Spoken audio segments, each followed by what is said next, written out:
night. I'm Rod Sterling. You're listening to the Zero Hour. Suspense. I'm the Whistler. Yours truly, Johnny Dollar. Who is it? The Fat Man. Presents The Man Called X. The Mysterious Traveler. Another journey into the realm of the strange and terrifying.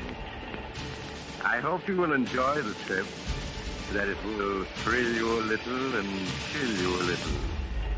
So settle back, get a good grip on your nerves. Where are we going?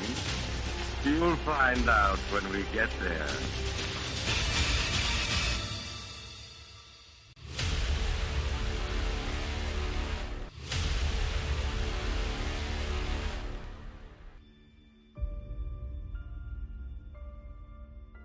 Hello everyone, and welcome to Drama and Theater, brought to you by Duane Old Time Radio.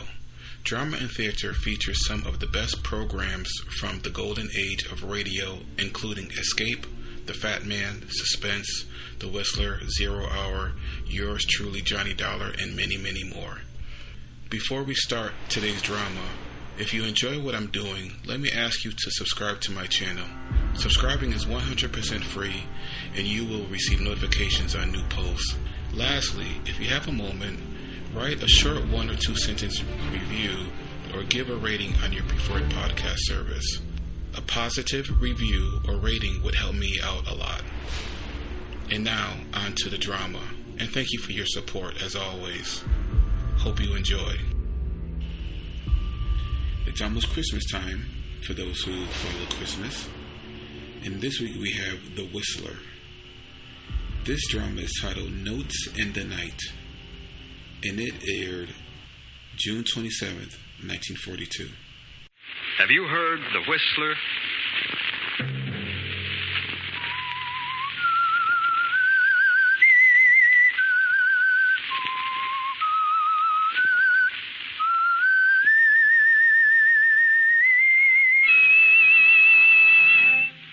I'm the Whistler.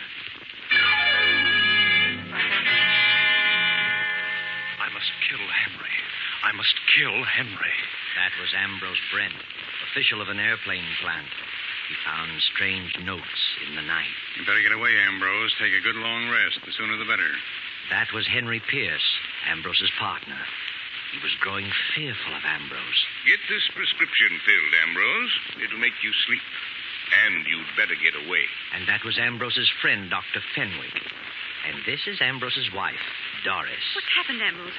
Look at me. What have you done? Another Saturday night, and again CBS presents The Whistler.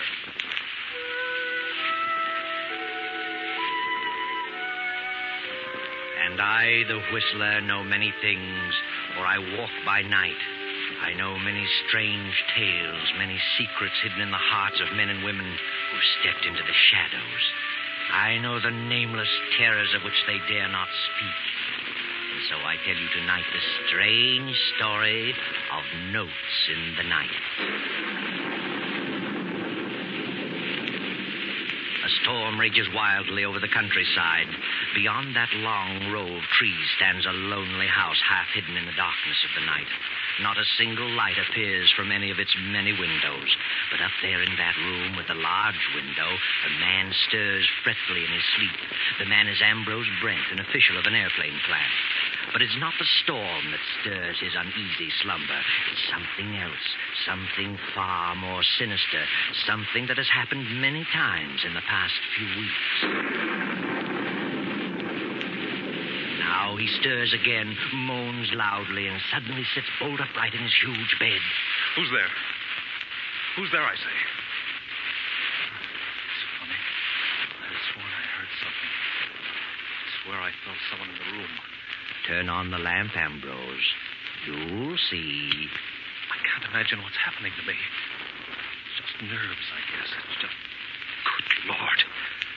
A Another note. Another one. I must kill Henry. I must kill Henry. That's the third note this week in my own handwriting. I've got to do something. I've got to tell someone. Henry's my best friend. Oh, it's nerves. I know. I'll call Dr. Fenwick. Doc will know what's wrong. Fairchild 1834W. Yes. Hello? Is Dr. Fenwick in? No, Dr. Fenwick isn't in. He can be reached at Walnut 2380. Walnut 2380. That's Henry Pierce's number. I can't go there. If there's anything to this, I must stay away from Henry. I've got to see Doc Fenwick. Wait till morning.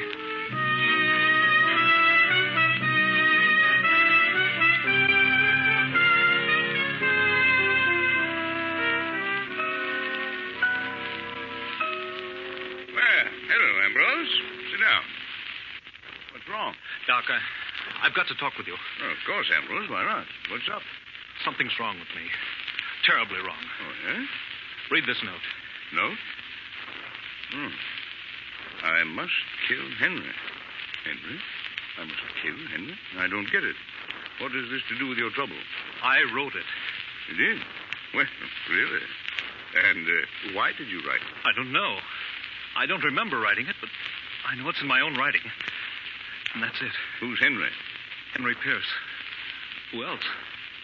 Have you been drinking, Ambrose? Not a drop, I swear. Well, look, old boy, you'd best sit down. That's better. Now, when did you write this? I don't know. I found 6 notes just like that. 6? Where? On the nightstand beside my bed. Are you sure it's your writing? Well, doesn't it look like it? Yeah, certainly does. Tell me, how many hours have you been putting in at the plant lately? Oh, too many. I'd better give you a thorough going over, Ambrose. But why should I write such notes? I don't know. Mind plays queer tricks on us sometimes under undue strain. You'd better slow down. That's my best prescription. Take it easy. Get out of town as soon as possible. Yes. Yes, I guess you're right. And I'll give you something for your nerves. Thanks. Doctor, you don't think I'm losing my mind, do you? No, Ambrose. You're just terribly upset, that's all. Yeah. Here's your prescription. You better get it filled tonight. Thanks. I'll leave Saturday. You don't think there's anything wrong with me? Mentally, I mean. If you're in town after Saturday night, I'll drag you out with my own 2 hands. Good night, Doc. Good night, Ambrose. Sleep tight. And don't think about anything.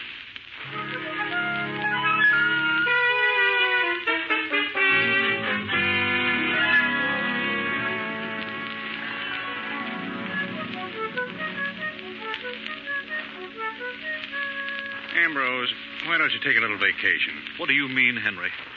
Have you been talking to Doc Fenwick? Fenwick? Of course you have. He told you all about it. About what? I feel better than I've felt in years. I'm in excellent condition. Do you hear? Certainly I hear. What's wrong with you, Ambrose? Nothing. If you act like this, I'll be forced to agree with Doc Fenwick. What has he said? He just said you were overworked.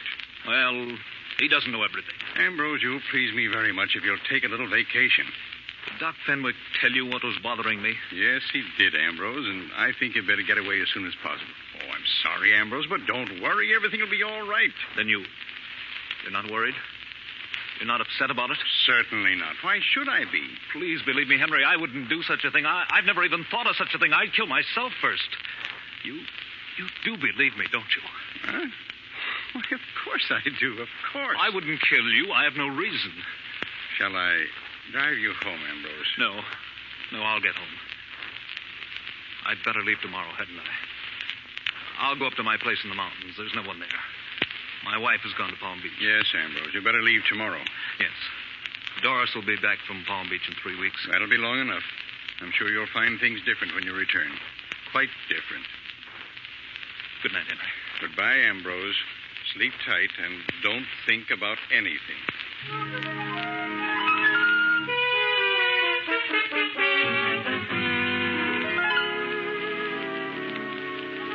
Ambrose goes home and to bed. The clock ticks off the eerie hours. The clock chimes 2. And suddenly Ambrose stirs fretfully in his slumber. He wakes and again sits up staring into the inky blackness of his silent room. Turn on the light, Ambrose. Turn on the light. Who is it? Who's there? Good Lord. Another one. I must kill Henry. Jameson! Jameson! I've got to get hold of myself. This is ridiculous. Jameson! I'm losing my mind. I must be. Did you call me, sir? Yes. Yes, I called you. I thought I heard a scream. A scream? No, What time is it? It's long after midnight, sir. It's 2 o'clock. 2 o'clock? Oh. Pack my bag. Order my plane to be ready in 30 minutes. Where are you going, sir? It doesn't matter. Yes, sir. I've got to get away. I've got to.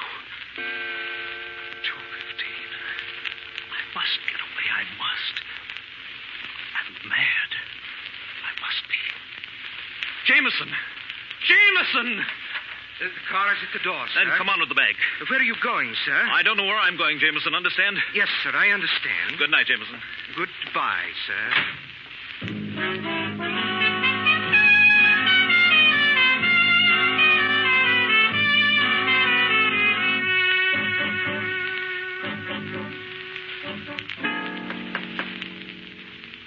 Yes? Yes? Who is it? What do you want? Come in. Ambrose, is that you? What on earth are you doing here at 2:30 in the morning? What's wrong? I say, what's wrong with you? I must kill Henry. I must kill Henry. Ambrose, put up that gun. No, don't, Ambrose. Don't. I must kill Henry. Don't, you're mad. Don't come near me. Don't. Ambrose.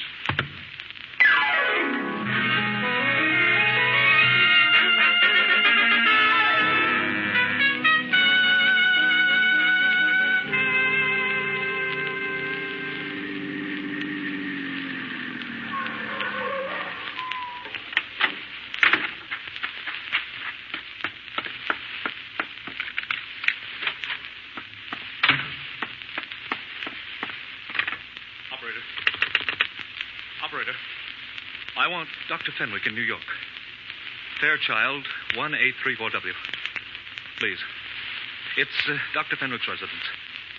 Make it person to person. This is Crust Line 142. I've got to talk to someone. I've got to. I can't stand this silence, this being alone. Hello? Oh. I see. No, never mind. I'll call tomorrow. Put up your hands. Don't move. Doris. Ambrose. What on earth? What are you doing here? Why, what are you doing here? I thought you were in Palm Beach. What are you doing up here in the mountains? I changed my mind. I decided to come up here. Why didn't you let me know? I didn't think about it. I was going to phone you in the morning. Well, how did you find time to get away from the plant? I thought you were too busy to eat. Well, I decided I needed to rest, so I... It's an early hour to arrive. 5 a.m. Is it? Well, you see, it occurred to me on the spur of the moment. I flew up. Well, what are you staring at? I'm not staring, Ambrose. What's wrong? What's happened? Nothing. I came up here because... Because what? What are you talking about, Ambrose? Are you ill? Yes. Yes, that's it. I'm ill, very ill. Yes. Get the doctor. What doctor? There's no doctor near here. Get Dr. Fenwick. He knows. Dr. Fenwick? He's the only one who knows. Except Henry.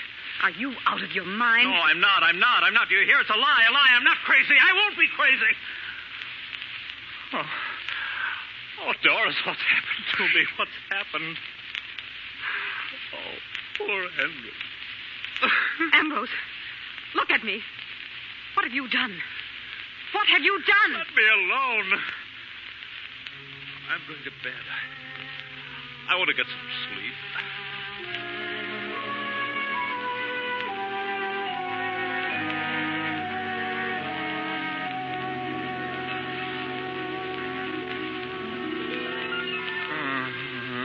done nothing.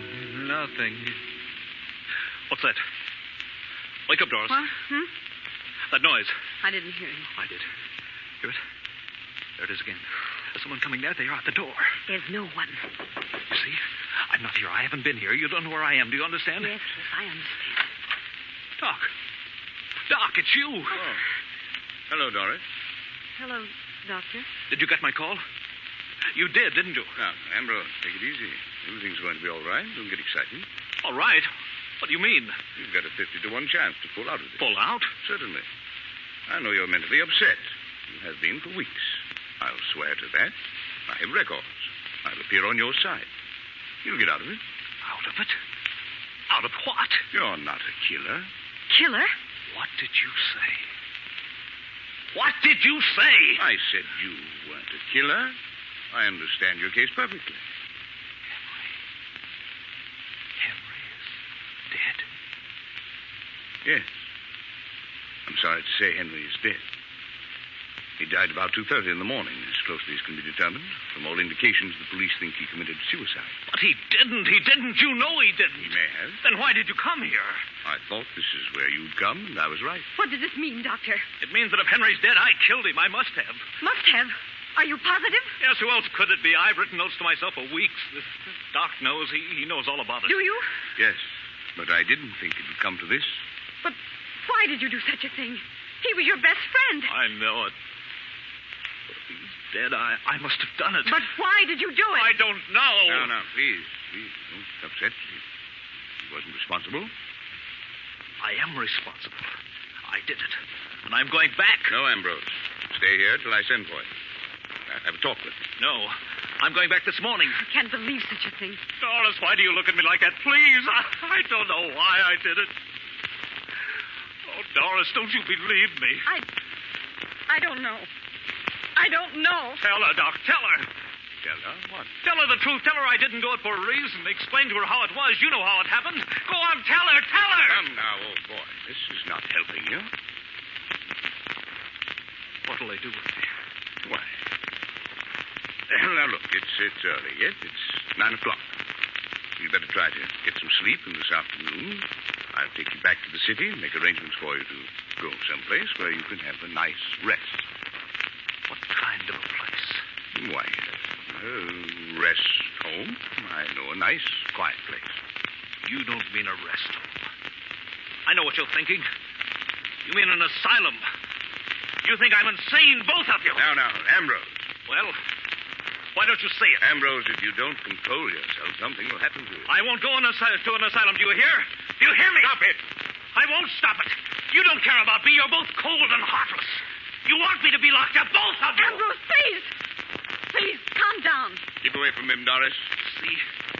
Keep away from him. He's a dangerous lunatic. A killer. You don't calm down.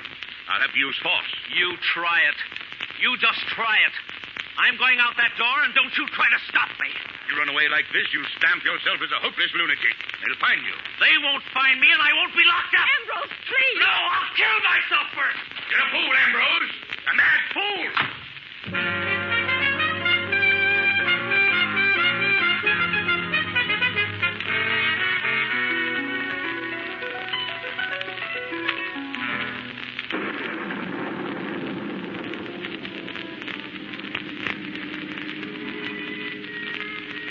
Now you've done it, Ambrose. You've really made a mess of things.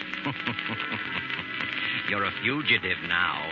They'll throw out a dragnet. You have to run and hide and sneak, afraid of every shadow. You'll have to run, Ambrose. Hide and sneak and run for the rest of your days. Ambrose Brent, fugitive.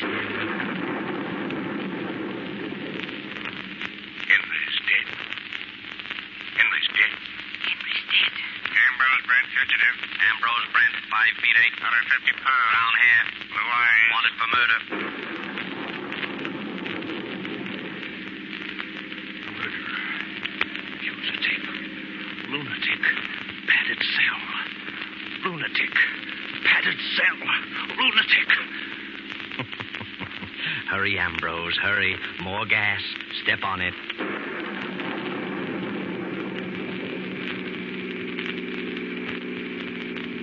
What's that? A sign, Ambrose, and a red flag swinging in the road. 2 men in black rubber coats. Too late to turn around now. What's your hurry, mister? Driving pretty fast for a storm like this, ain't you? Who are you? What do you want? State police. What are you stopping me for? We're stopping everybody. Why? We're looking for someone. Looking for someone? Who? A fugitive. A murderer? We didn't say what he'd done. Let's have a look at your driver's license. Driver's license? Why, that's funny. I must have... left it in your other suit, huh? Step out. Let's have a look at you. Hey, you come back here. Oh, what's eating him? He must be nuts. Well, I could have plugged him, but I just shot in the air. Just as well. He wasn't Mike Coretti. Mike could make 2 of him.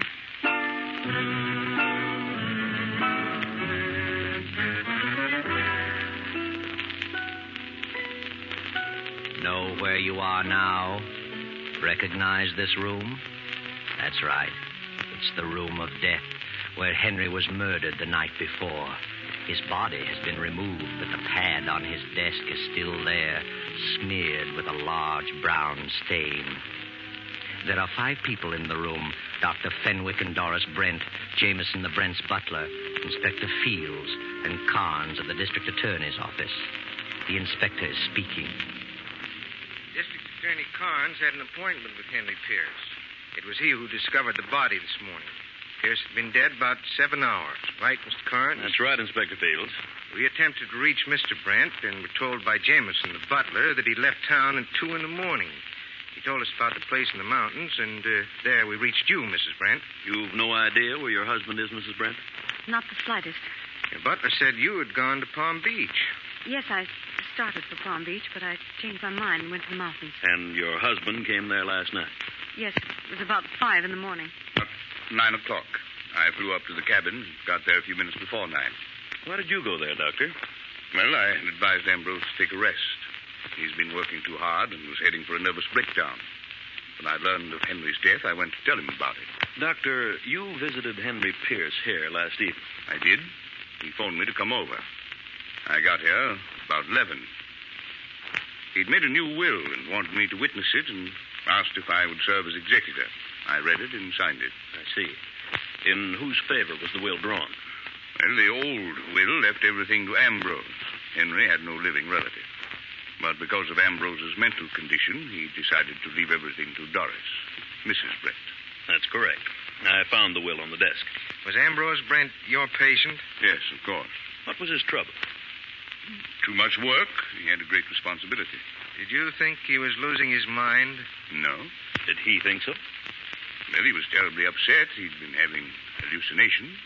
Doctor, when was the last time you saw him prior to finding him in the mountains?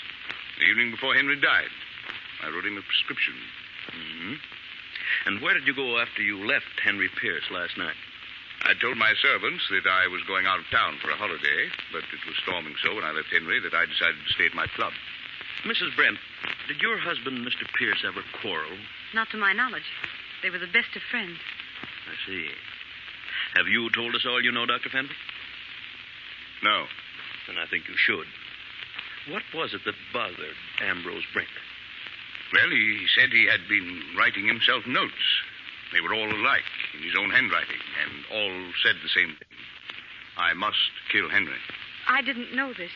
Certainly not. That was the patient's private business. I thought that if I could get him away for a rest, he'd pull out of it. There you are, Carnes. Must have been on his mind. Yes, but what's the motive? An unbalanced mind doesn't always need a motive. Then you think Ambrose did it? He loved Henry like a brother. If he did it, he was completely out of his mind. Believe me.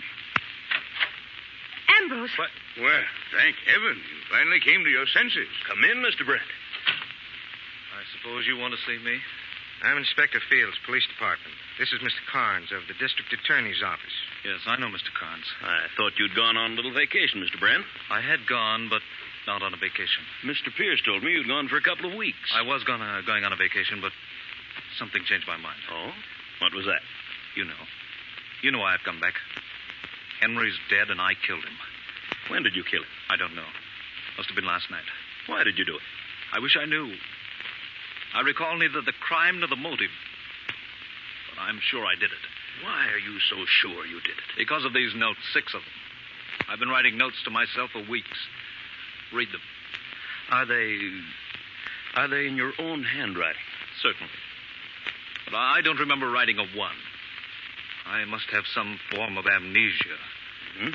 When I heard Henry was dead, I tried to run away. I couldn't stand the thought of an asylum, but the faster I ran, the more I hated myself, so I came back to get it over with. It's a great relief. Now, Mr. Brent, compose yourself.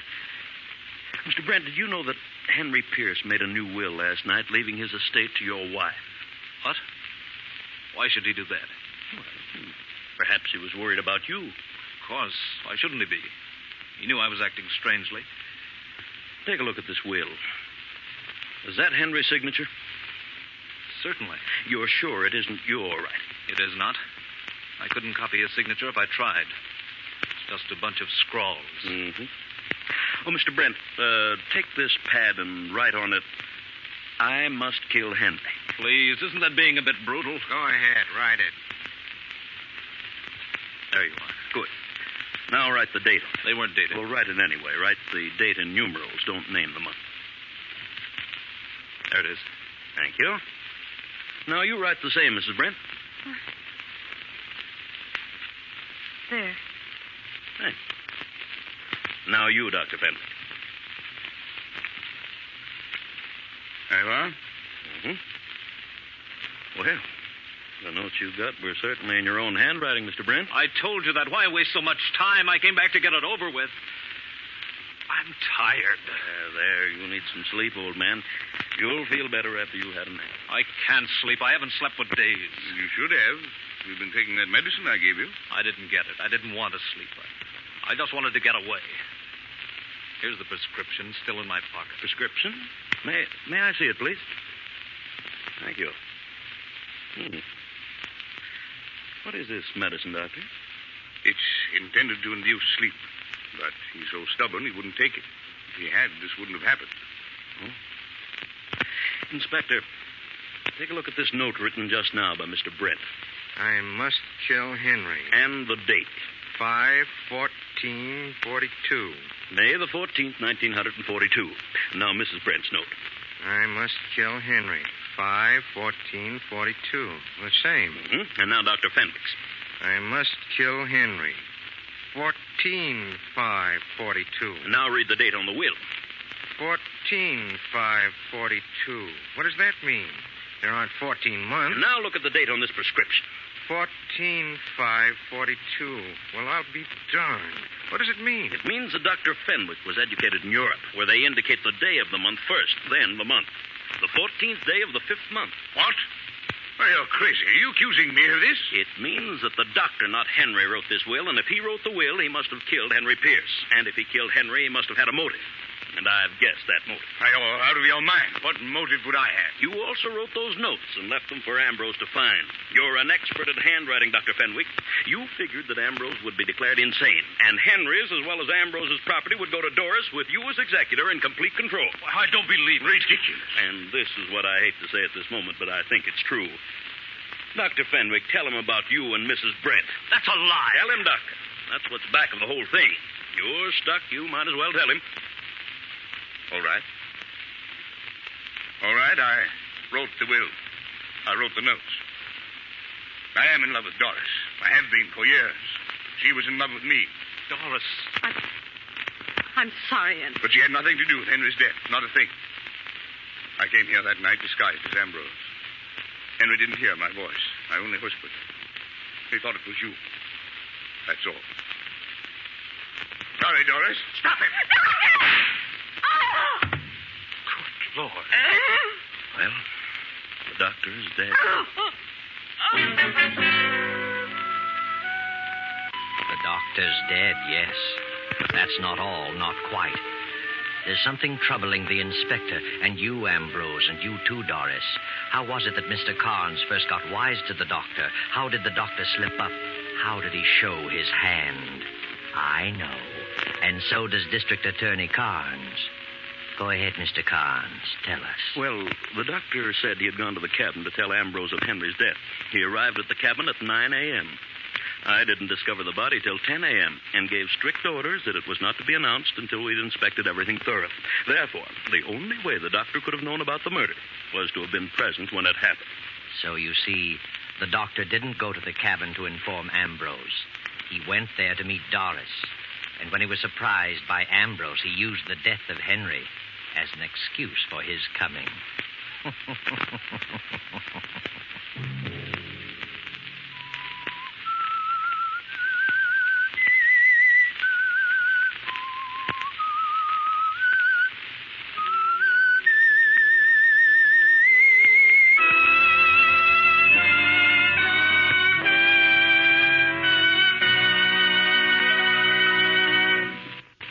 CBS has presented The Whistler.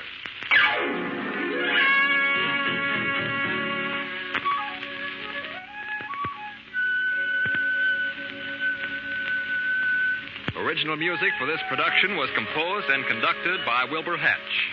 Tonight's Whistler story was written and directed by J. Donald Wilson and originated from Columbia Square in Hollywood. Next week, same time, I, the Whistler, will return to tell you the incredible story of the Draft of Death. Good night. This is the Columbia Broadcasting System.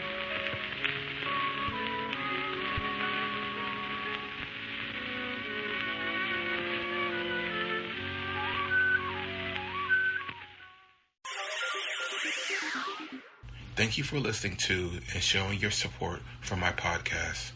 If you would like to receive notifications of when new episodes are posted, please subscribe to my channel. Subscriptions are 100% free, and they really help me get an idea of how I'm doing. You can also go to my website where you can listen to all of my podcasts for free, and you can also download episodes for free. The website is otr.duane.media. There is also donation information on there if you want to show your support or become a patron. You can email me at info@otr.duane.media. I'm also on Instagram at duane.otr. Well, hope you enjoyed, and until next time, stay safe, wish you well, and as always, peace.